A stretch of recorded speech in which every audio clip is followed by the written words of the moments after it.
They owned a home, an investment, but things were tight. They had a second mortgage, a car loan, and rising repayments had them wanting to sell the investment. Their existing advisor and bank said there was nothing they could do. We saw it differently. We refinanced everything into their home, kept the investment, reduced their repayments, and most importantly, reduced their loan term from 27 years down to 18 years. Now they're saving $300 a fortnight, giving them breathing room. They have time to sell the investment in a better market. They kept their assets and future goals and took back control. The key, reaching out to the Blueprint team for a 1-hour review. So how does a family go from thinking about selling the investment property, having $89,000 of short-term debt, to then shaving 10 years off the family home, all while saving on their monthly repayments and getting over $8,000 of cash back from their current bank?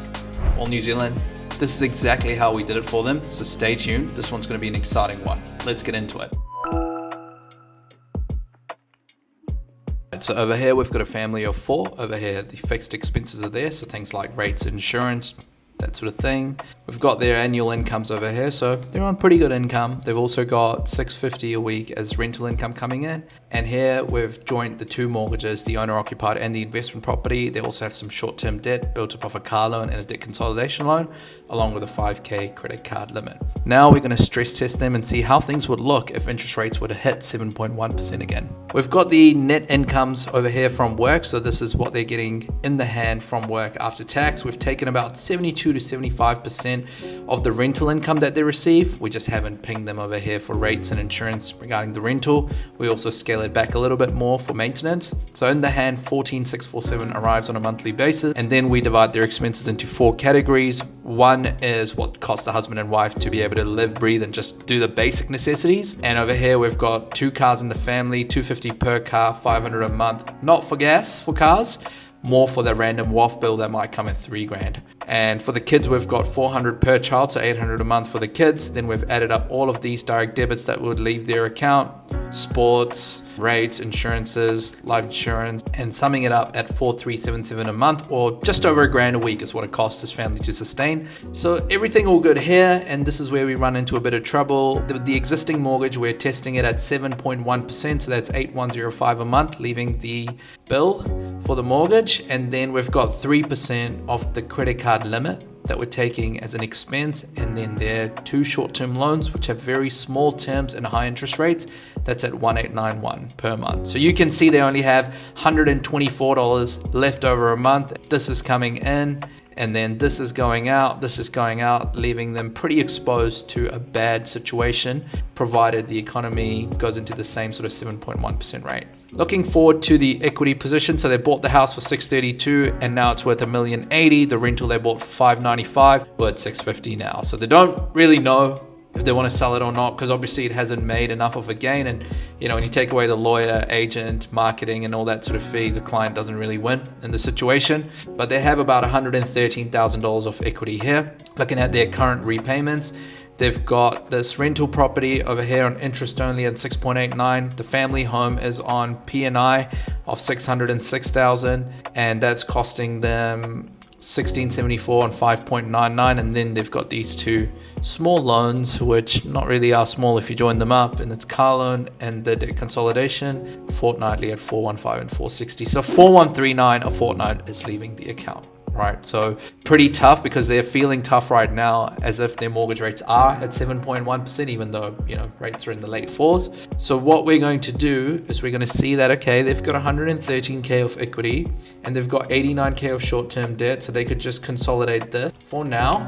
And before you sort of spook out at, oh, the interest cost is going to be really high because they're paying more interest over the course of 20 years or 30 years, hold on, we're going to get to it in a second. So we remove this, take this out, look back at their cash flow. How would they perform under the pressure test? Cool, we've got about $1,400 a month at an extreme case where interest rates go up to 7.1%. Okay, so right now what's important for this family is cash flow, and that's what they've instructed us to perhaps do what's best for them. And if we look at the repayment and we do it in such a way, what we've come up with essentially is the family home. We're going to turn the mortgage term from 30 years to 20 years because we want to focus on the owner occupied debt being reduced aggressively. Okay, that is like their biggest focus, and that's what they want. The second thing is the investment property. It kind of just sits there pretty on interest only now at 4.89%. So that's not going to be touched. They kind of just want to let it sit for a bit and pay lump sums as they build up their savings, which is a good idea. And now the short-term debt over here at 89,000. So we combine all of these up and we said, okay, if we put them on a 10-year term for the first year, because there's no discipline and very low cash flow, at 4.99, this will cost you 435. So pretty much, half of what they're currently paying. And then their total current fortnightly payments will be chopped up to 3391, and they have about $748 a fortnight extra. That's massive for them, okay? That's cash flow for them, and they can worry about this in a little bit, but they need to build up savings. While we're talking to the existing bank about the restructure, they were also willing to give them $8,100 in cash back, which is awesome because it's going to add exactly what they need, which is savings on the side first. Now, the interest savings they'll have on the first loan and the second loan would be about 6764 and 4367. It's over a shorter term. And the interest savings on the family home would be 210,514, which is obviously cutting the 30 to the 20. All up, you can see they've saved $229,746, and that is massive, right? So going from a place where you're wanting to think about the investment property, might take a loss on it, if they never ever made an inquiry with us or got to know us, they might have just sold this investment property for a loss. They might have kicked themselves for it because they didn't get enough juice out of it. Or even worse, they might have done something completely different and got a caveat loan out on a second mortgage or something on these two and pay 13.95 rather than paying 4.99. Look, if you're going through any of this, it's very common in New Zealand right now, specifically for high-income earners that have got a couple of properties where the structure hasn't been looked at for 3 or 4 years and things are quite messy. If you want some real-time benefit of someone looking over this that does this every day, please do reach out to us. We will definitely help where we can and give you straightforward, direct advice as to where you stand. I hope you guys enjoyed this video. We love doing case studies. We do a video a week. So if you do have any feedback, please comment below. Otherwise, we'll see you on the next one.